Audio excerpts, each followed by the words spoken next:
وأشهد أن محمدا عبده ورسوله. اللهم صل على سيدنا محمد وعلى آله وأصحابه أجمعين. أما بعد. قال تعالى في كتابه الكريم: بسم الله الرحمن الرحيم.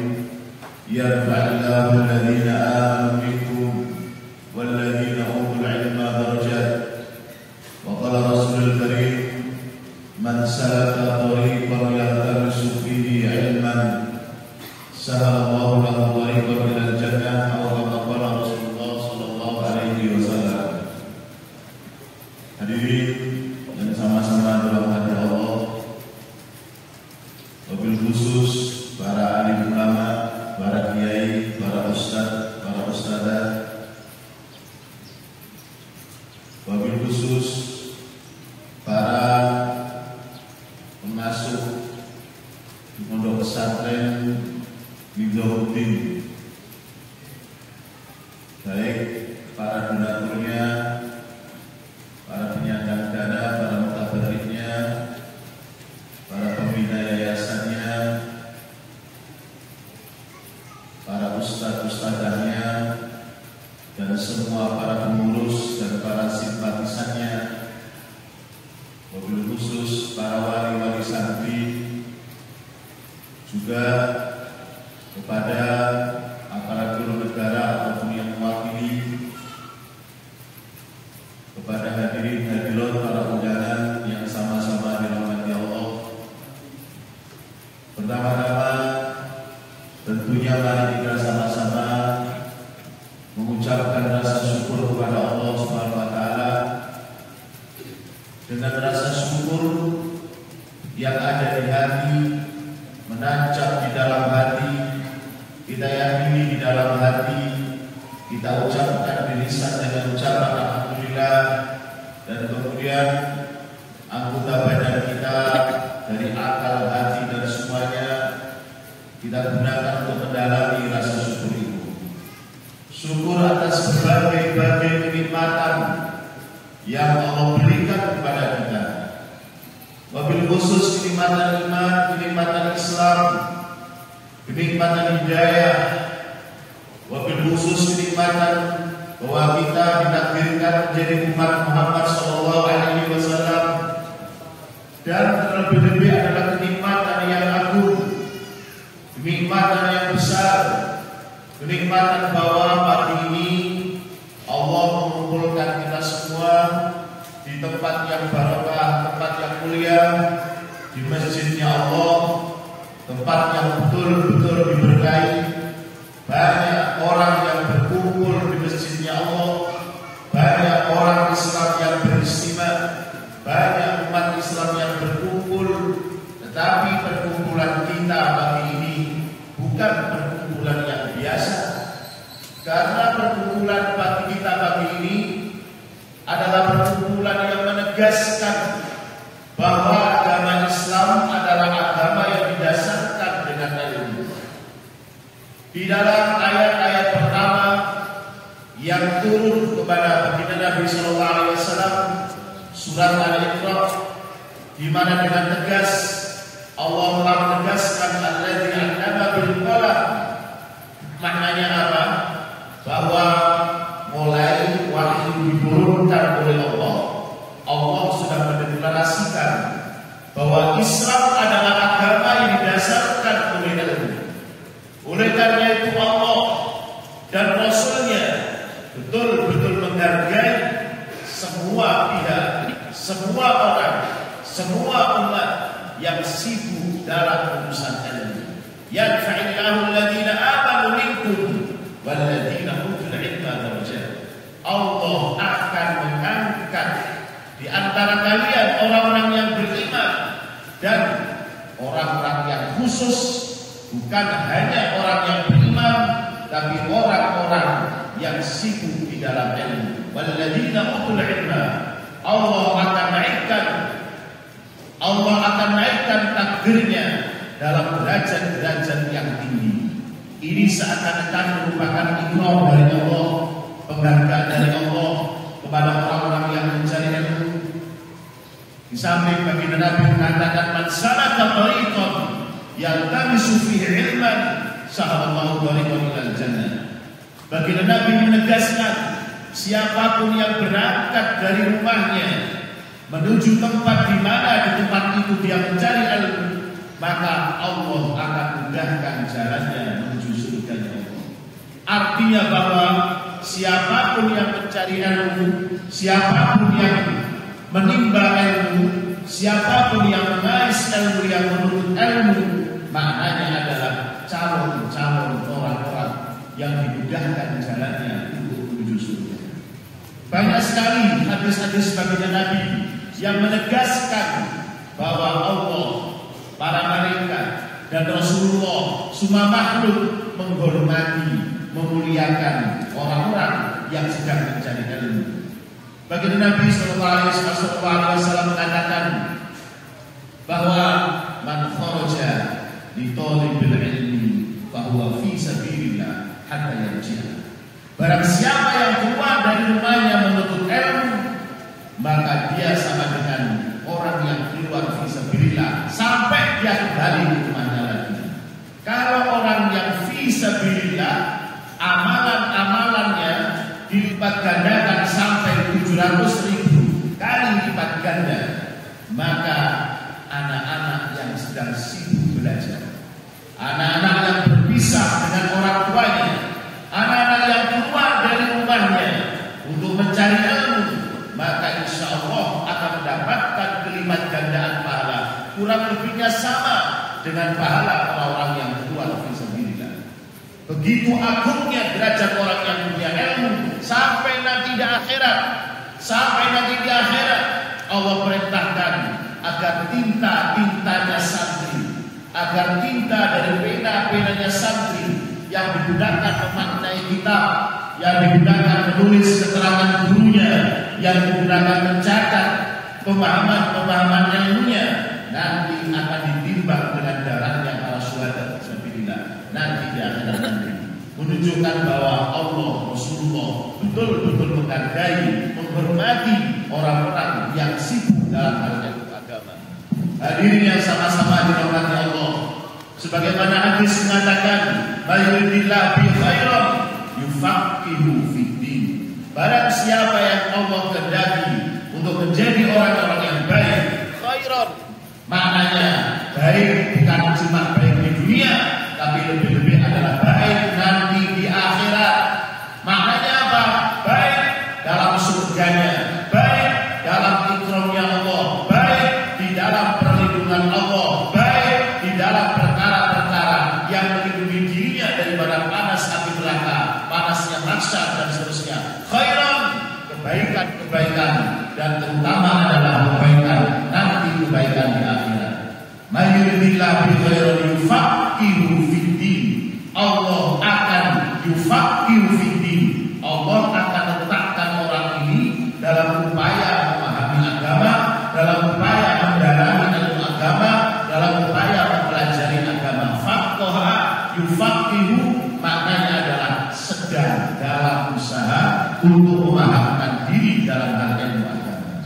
Bapak-bapak, ibu-ibu yang sama-sama dirahmati Allah, oleh karena itulah bapak dan ibu harus bersyukur kepada Allah dengan rasa syukur yang sesungguhnya apabila mempunyai anak dan anaknya kerasan di pesantren, apabila mempunyai anak dan anaknya betah ada di pesantren. 24 jam di pesantren diajarkan akhlakul karimah. 24 jam di pesantren diajarkan norma-norma bukan hanya agama, tapi norma-norma akhlak-akhlak dalam beragama. Bapak dan ibu yang sama-sama dirahmati Allah, tadi saya datang kurang lebihnya jam 4 pagi, setengah 4 pagi saya datang. Dan kemudian saya lihat anak-anak dibangunkan untuk sholat tahajud. Dan kemudian saya tahu anak-anak diajak untuk istighosa. Istighosa itu apa artinya? Meminta pertolongan kepada Allah agar Allah menurunkan keberkahan di alam semesta ini. Allah menurunkan keberkahan kepada para santri, Allah turunkan keberkahan kepada para ustaz, dan terutama Allah turunkan keberkahan kepada para wali-wali santri. Tadi anak-anak jam 3 sudah bangun, jam 4 diajak istighosa. Bisa jadi bapak-bapak dan ibu masih tidur di rumahnya. Para wali santri sudah sedang tidur enak-enak berselimut, tapi anak-anak di pesantren menangis istighosa kepada Allah, memohon kepada Allah agar Allah ampuni dosa-dosa orang-orang tuanya. Anaknya menangis kepada Allah, anaknya sibuk menangis kepada Allah, anaknya istighosa kepada Allah, sedangkan bapak dan ibunya sibuk tidur berbantal dan seterusnya. Yang paling ironis adalah anaknya di pesantren sibuk program ilmu 24 jam, sementara bapak dan ibunya disibukkan oleh program HP 24 jam. Ini yang ironis. Anaknya sibuk takror, anaknya sibuk setoran Al-Quran, anaknya sibuk mutola'ah, menghafalkan Al-Quran, menghafalkan matan, sementara ibunya sibuk nonton sinetron.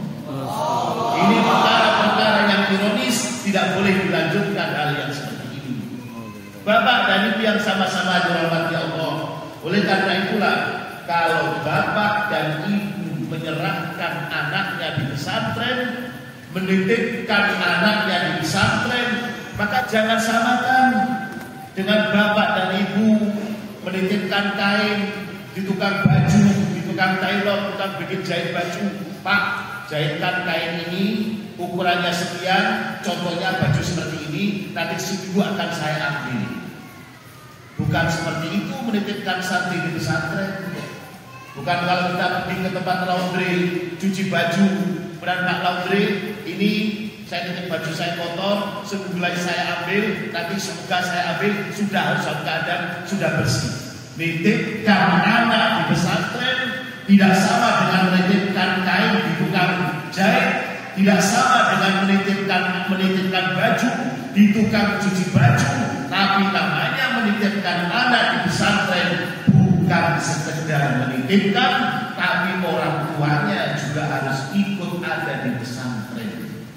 Tidak 24 jam ada di pesantren, tetapi hati orang tua harus juga terpaut dengan program di pesantren.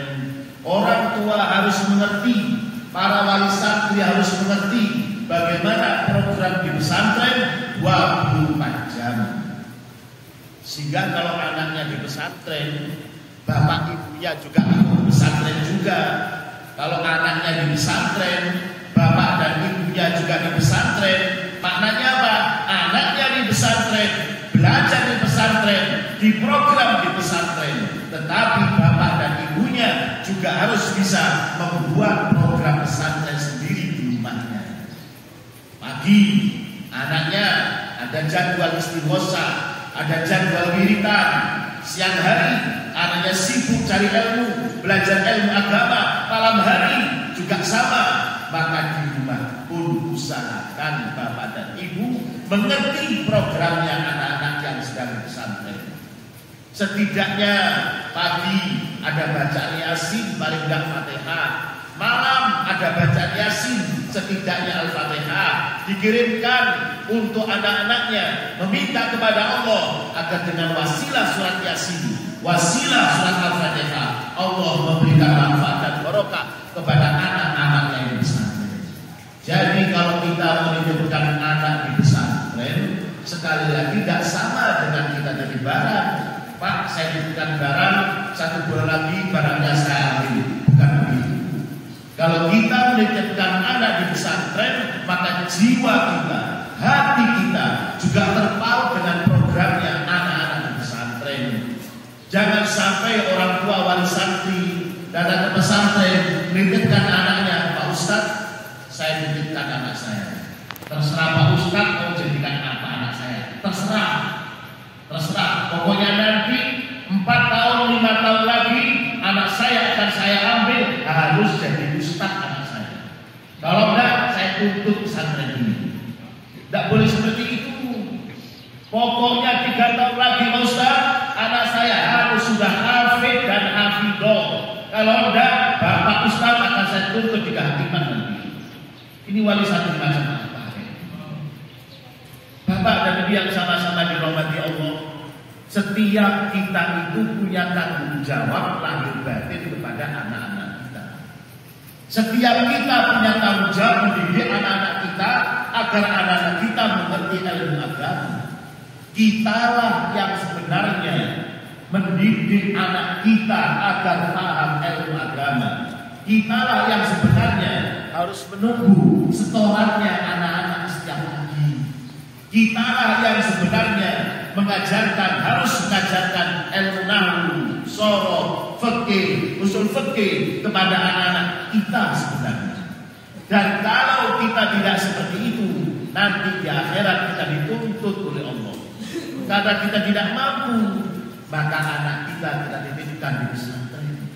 Karena kita menitipkan anak bukan menitipkan barang, kita menitipkan anak lengkap dengan jiwa, raga dan rohnya, maka kita bukan sedang menitipkan barang. Bagaimana jiwa kita pun harus terpaut dengan jiwanya anak-anak.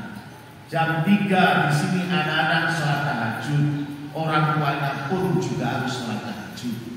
Jam 4 anak-anak istighosa, setidaknya orang tuanya pun mengerti bagaimana istighosa. Anak-anak berdoa agar orang tuanya diberi kerahmatan, diberi maghfirah, maka orang tua pun sama. Inilah yang namanya sinkronisasi antara jiwanya wali santri dan jiwanya santri yang bersantren.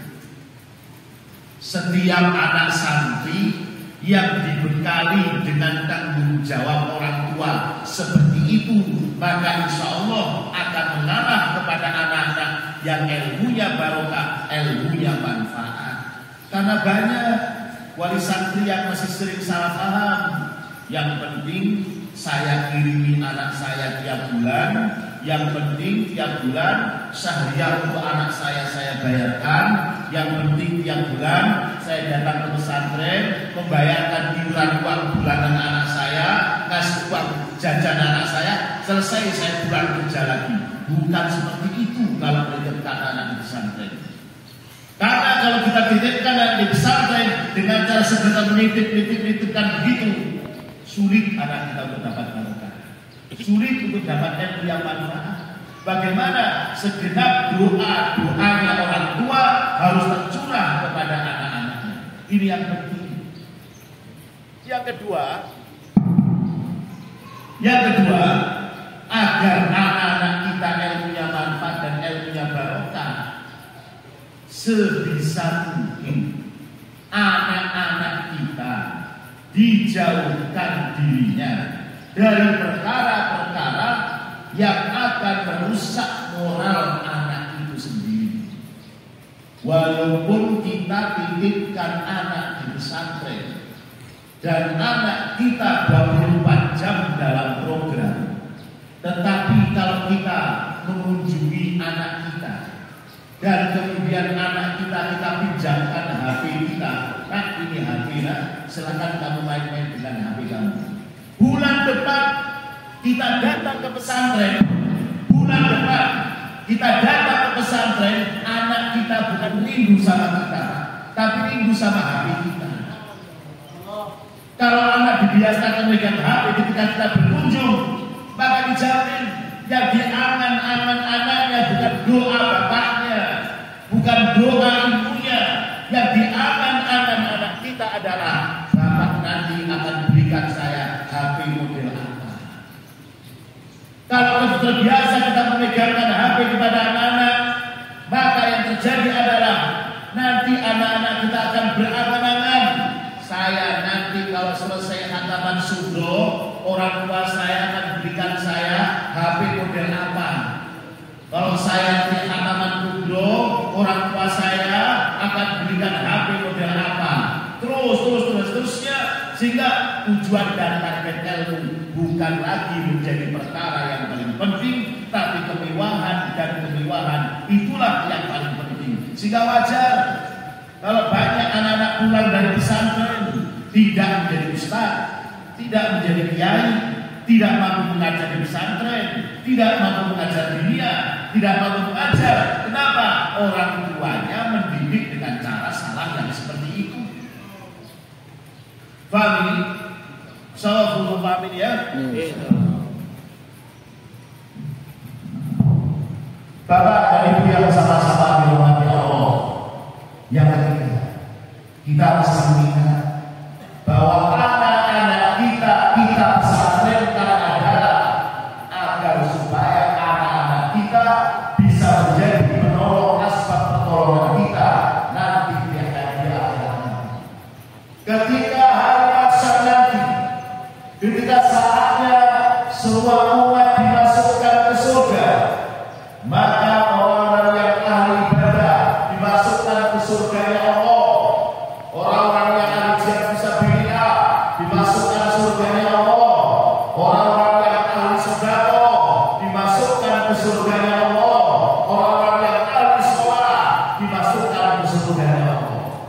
Tetapi nanti anak-anak yang hafal Quran, anak-anak yang hafidh-hafidho, ketika akan masuk surga dicegah oleh malaikat, ditutup pintunya oleh malaikat. Wahai fulan, kamu jangan masuk surga.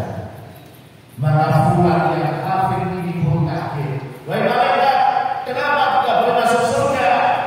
Jawabnya malaikat, kamu jangan masuk surga, tetapi cari dulu anggota keluargamu yang masih ada di neraka. Cari dia, ambil dia, dan ajak mereka semua masuk surga. Nanti anak-anak kita akan menyeret kita, mengajak menyeret tangan kita, menggandeng tangan kita untuk sama-sama masuk surga Allah. Barangkali sekarang ini orang tua yang berbahagia adalah orang tua yang ketika bisa menyematkan kebesaran sarjana pada anaknya. Orang tua yang bisa menyematkan membiayai anaknya untuk sekolah sampai perguruan tinggi yang paling, sampai kepada tingkat sarjana yang paling tinggi sekalipun. Barangkali sekarang orang tua yang bangga pada anaknya adalah orang tua yang melihat anaknya sukses menjadi ini, menjadi itu, pengusaha ini, pengusaha itu. Tetapi nanti di akhirat, nanti di surga, orang tua yang berbahagia adalah orang tua yang tangannya dipegang oleh anaknya untuk digandeng, diajak masuk surganya Allah. Saat inilah saat yang paling membahagiakan semua manusia. Dan pada saat itu, orang-orang yang pernah menitipkan anaknya di pesantren, orang-orang yang pernah menjadikan anaknya sebagai hafidh dan hafidhah, tidak ada keuntungan melebihi keuntungan orang-orang yang tangannya digandeng oleh anaknya untuk menuju surganya Allah karena anaknya seorang hafidh ataupun seorang hafidhah.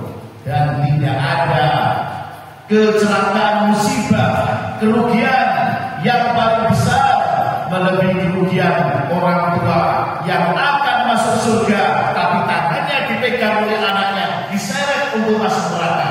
Kenapa? Karena anaknya berkata, ya Allah, saya bisa masuk neraka, saya dimasukkan ke neraka oleh karena orang tua saya dulu tidak pernah mendidik saya dalam pendidikan ilmu agama. Saat itulah kita bisa tahu mana yang paling beruntung dan mana yang paling tidak beruntung. Hadirin yang sama-sama dirahmati Allah, itulah kepentingan ketika anak kita ada di pesantren, ketika anak kita di pondok, ketika anak kita mempunyai ilmu yang bermanfaat dan barokah. Tetapi untuk supaya ilmunya anak kita manfaat dan barokah, yang paling penting juga adalah doa dari orang tuanya.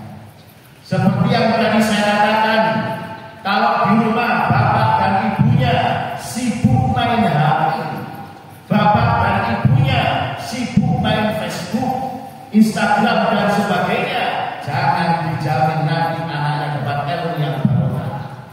Mungkin ilmunya manfaat, tapi manfaat dalam hal perhatian, perfacebookan dan sebagainya. Sangat ironis kita memondokkan anak kita sampai 5 tahun, sampai 6 tahun, sampai tahassus. Setelah pulang ternyata anak kita jangankan mengajar, jangankan mengajar pengajian, jangankan punya pesantren, hatta disuruh khutbah pun anak kita ternyata malu-malu. Kenapa seperti itu? Karena orang tuanya, tidak mampu mendoakan anaknya, tidak mampu bermujahadah ketika malam untuk mendoakan anaknya. Tahadus binikmah, Pak. Tahadus binikmah. Mertua saya Kiai Mahmud Al-Ayaham yang mendirikan Pondok Pesantren Al-Fatah. Ini kalau malam sholat tasbihnya itu, Pak. Kalau rukuk yang dibaca tasbih sampai tasbih 1000 kali. Kalau tidak sholat tasbih yang dibaca tasbih sampai 1000 kali. Sujudnya juga sama.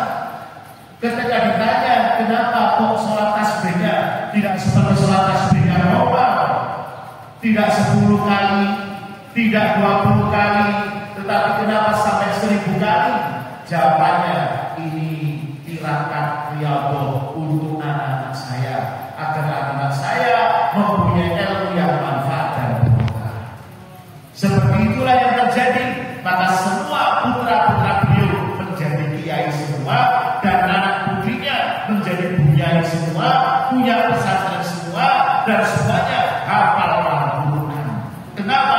Asbab mujahadah dari orang tuanya, asbab riyadhah tirakat dari orang tuanya. Semoga bapak dan ibu juga seperti itu adanya. Yang ketiga, yang kedua, kalau kita ingin mendapatkan ilmu dari anak kita, ilmu yang manfaat, ilmu yang barokah, maka bapak dan ibu harus memperhatikan sumber dan dari mana asalnya uang, dana yang kita gunakan untuk mengirim anak kita. Jangan sampai karena sudah waktu kita membahas syariah, waktu kita datang berkunjung, sedangkan uang di rumah tidak ada, kemudian kita ambil uang sembarangan, entah dari sana, dari sini. Kita tidak mikir bagaimana bersihnya uang tadi kita kirimkan untuk anak kita. Maka anak kita kemudian kita kasih makan dengan dana-dana yang subhan. Ketika anak kita, keluarga kita, istri kita kasih makan dari hasil perkara-perkara yang subhan, maka jangan heran kalau kemudian ilmunya tidak manfaat, ilmunya tidak bermanfaat.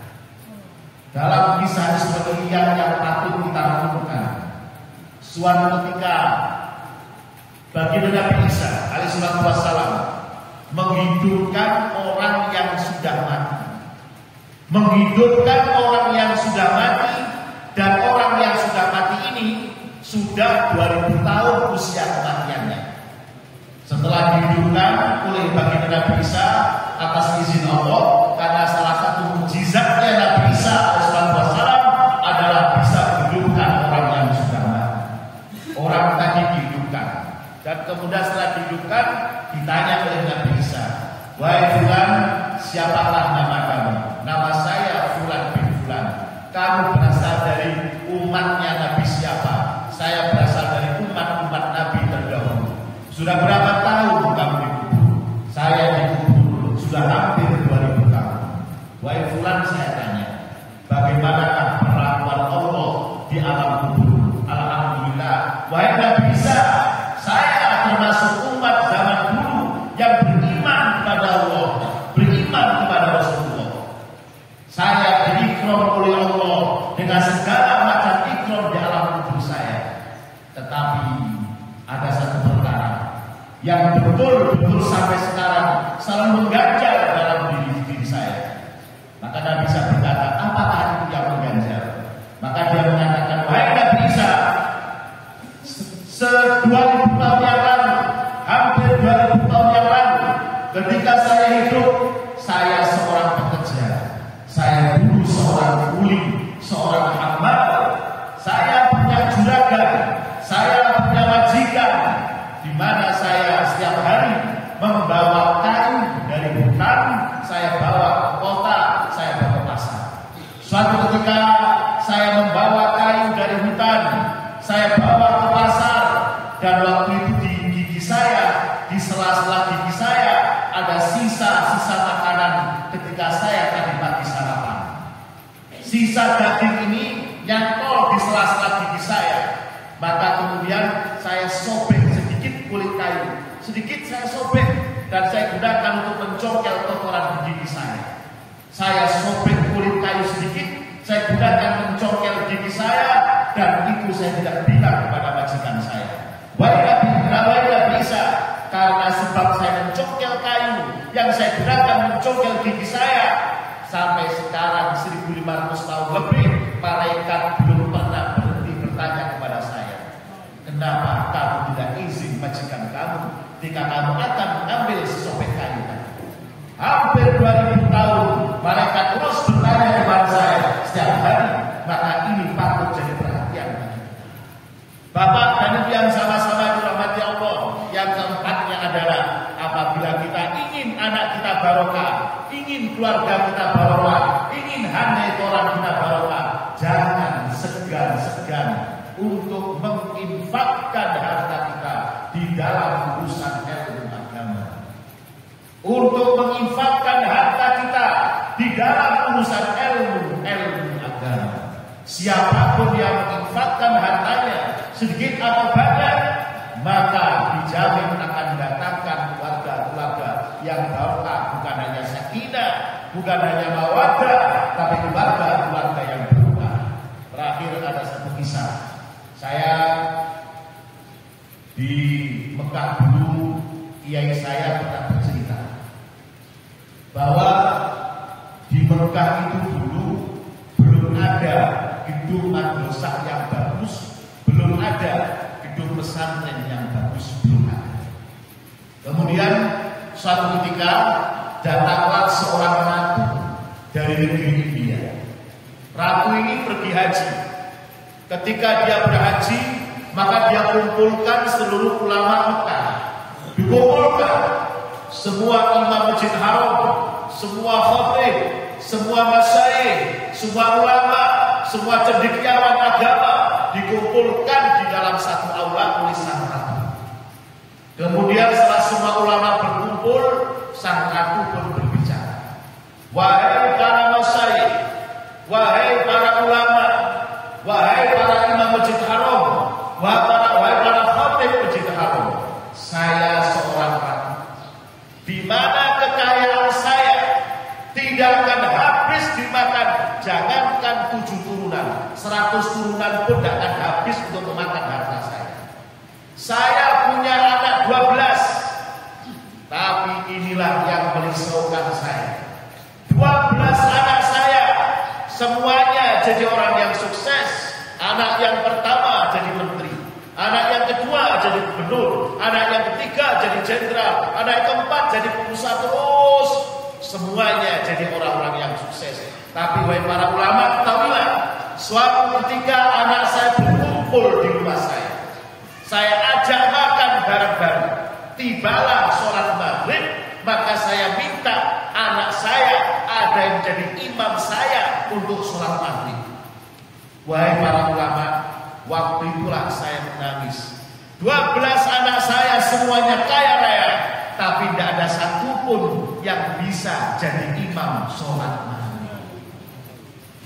Seketika langsung saya menangis dan intinya, harta saya yang sangat banyak tidak ada gunanya sama sekali.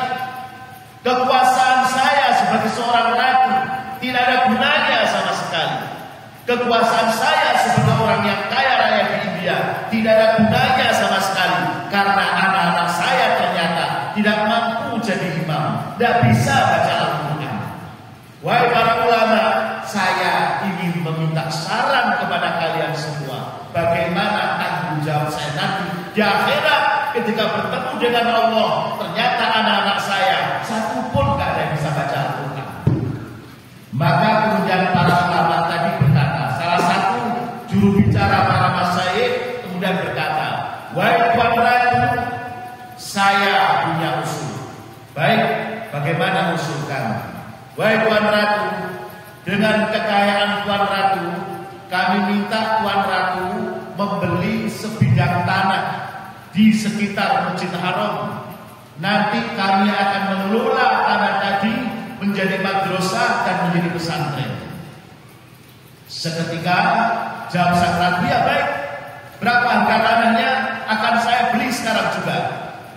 Maka kata para ulama, nanti kalau Tuan Ratu bisa membeli tanah ini, maka tanah ini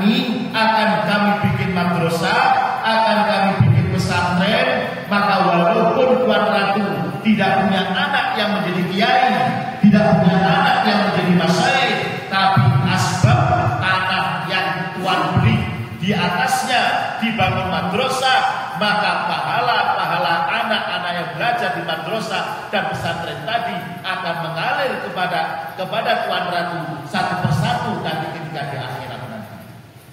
Maka betul dibeli tanah yang agak luas di satu tempat di samping makam Subaika. Makam Subaika itu adalah makamnya 20 orang syuhada, para sahabat yang gugur ketika Fathu Mekah. Ini para sahabat dipimpin oleh Khalid bin Walid masuk gerbang Mekah dari pinggir barat, bertemu dengan pasukan Ikrimah bin Abi Jahal, maka terjadi pertempuran karena diserang mendadak, sahabat tidak siap, maka 20 orang sahabat syahid seketika, dimakamkan di tempat itu juga dan namanya makam Subaika. Maka di samping makam tanah tadi dibeli oleh sang ratu, di atasnya kemudian dibikin madrasah, dibikin pesantren, dan kemudian madrasah pesantren tadi diberi nama seperti namanya sang ratu, Madrasah Pesantren As-Sulatiyah. Asbab barokah niatnya sang ratu, maka di Madrasah Sulatiyah tadi kemudian belajar ribuan para ulama dari seluruh dunia. Ribuan para ulama dari seluruh dunia. Di daerah Sumatera, Syekh Khatib Al-Minangkabawi, Syekh Abbas As-Subulaweni, Syekh Abdul Somad Al-Falimbani. Kalau di Jawa, Syekh Nawawi Al-Bantani, Syekh Mahfud At-Tirmisi, Syekh Hasim As'ari, termasuk Kiai Haji Ahmad Dahlan, Kiai Bisri Samsuri, Kiai Wahab Hasbullah, dan terakhir adalah Tuan Guru Zainuddin yang mendirikan Pancor Nahdlatul Ulama di Lombok sana. Ribuan para ulama belajar di atas madrasah, di atas pesantren, di mana madrasah tadi berdiri di atas tanah wakafnya sang ratu Sulatiyah tadi. Kita tidak bisa bayangkan bahwa masing-masing kiai yang keluar dari pesantren ini hampir semuanya menjadi ulama-ulama besar. Hampir semuanya menjadi kiai-kiai besar dengan jumlah santri ribuan. Maknanya apa? Setiap ulama yang lahir, yang keluar dari Madrasah Sulatiyah ini masing-masing akan mengirimkan pahalanya kepada Sri Ratu yang menyumbangkan tanahnya untuk pesantren ini. Inilah yang jadi asbab barokah. Kita tidak bisa bayangkan berapa ribu para santri, berapa juta para santri di seluruh dunia, bukan hanya Indonesia, di India, di Pakistan, Afrika Selatan, di Mesir, Yordania, di Maroko, banyak sekali para ulama yang kalau mereka ditanya sampai yang dulu pondoknya di mana, bapak dulu pesantrennya di mana, mereka akan mengatakan saya dulu pesantren saya di Sulatiyah di Mekah. Maknanya apa? Tercetak di pesantren yang berdiri di atas tanah wakaf seorang wanita yang risau karena anaknya tidak ada yang bisa baca Quran. Semoga anak-anak kita menjadi anak-anak yang punya manfaat barokah dunia. Dan semoga anak-anak kita menjadi anak-anak yang berkhidmat kepada ilmu. Anak-anak kita menjadi anak-anak yang hidupnya ditumpahkan untuk ilmu, berkhidmat kepada ilmu, di mana ilmu mengatakan kepada dunia, ya dunia, dumi man qadamana. Wahai dunia, berkhidmatlah kamu kepada orang-orang yang berkhidmat kepada saya. Semoga anak kita menjadi orang-orang yang berkhidmat kepada ilmu, berkhidmat kepada agama, berkhidmat kepada perjuangan agama, membanggakan orang tuanya, dan lebih lagi adalah membanggakan baginda besar Muhammad SAW. Saya juga menyampaikan salam dari pengasuh pesantren Temboro, dari pimpinan Temboro, Romo Kiai Umar Fathillah dan Romo Kiai Ubadillah Ahror. Mereka semua kirim salam kepada panjenengan di sini, dan tentunya semoga pesantren ini, madrasah ini jadi pesantren dan madrasah yang mencetak kader-kader ulama yang besar, kader-kader ulama menjadi kader-kader pejuang agamanya Allah yang semuanya berjuang untuk menyebarkan ilmunya Allah. Amin Allahumma amin. Ihdinas siratal mustaqim. Ini yang bisa kami sampaikan. Semoga ada guna dan manfaatnya. Alhamdulillah.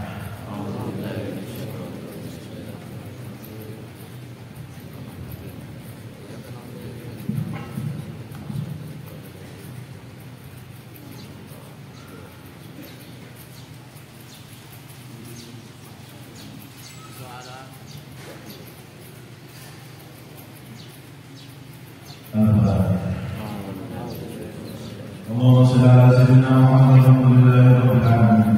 اللهم تقبل منا انك انت السميع العليم وتب علينا انك انت التواب الرحيم. اللهم لا تدعنا بما قبل هذا في مجلسنا هذا تمام الا وقبله ولا هم الا فرجته ولا دينا الا قضيته ولا ضرا الا هديته ولا مبتلا الا وحيته ولا مريض الا شفيته ولا حاجه